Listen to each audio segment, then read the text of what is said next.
Thank you very much. So, Hugo Kristinsson, Empowered Christchurch. Is he doing stuff by, oh, he's doing both, is he? Doing two separate ones or together? He's got two.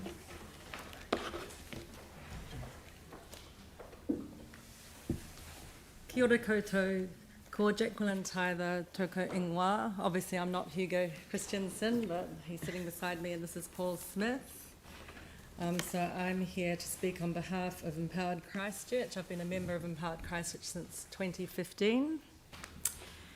So the question we've been asked in this process is, what's the right game plan for the CCC? And so I'm noticing that equity is a word we've often used in the past as Empowered Christchurch with the council, councillors and mayor, and we're starting to note that this term is becoming popular in council publications.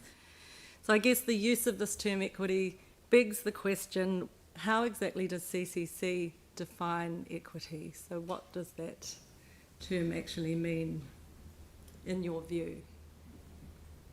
So if we're going to use terms, it's really important that we have definitions. So if we think about equity, we're probably thinking about equitable outcomes. And are equitable outcomes not about all residents getting what they need to survive and thrive? Is that a fair definition of equity? It's not equality, it's equity. Some people might need more to end up surviving and thriving.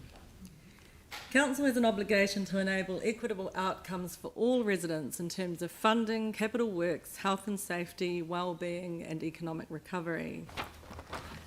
This council's earthquake response has not met this obligation.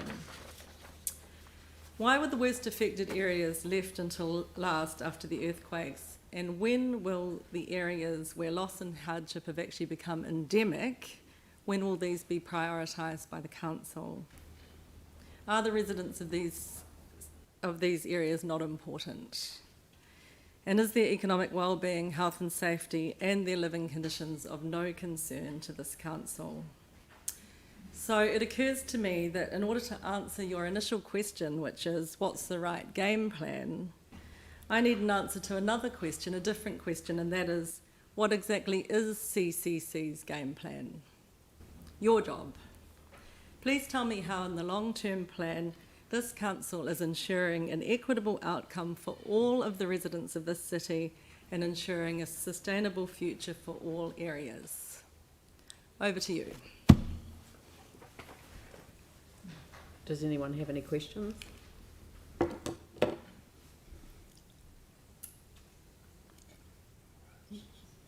I mean, we're here to listen to people's submissions, so I don't think it's appropriate, given that we're not here to respond to questions. We're here to listen to what people have to say. So I'm sure you've got a view on how you think that we have responded to our own goals. So I'd rather spend the time listening to you than for individual councillors to express an opinion when we haven't actually signed off on the long-term plan yet. Okay, so one example that I'd like to give of an inequitable outcome is the inequitable reinstatement of community centres across the city. So this is an area where inequity is really obvious.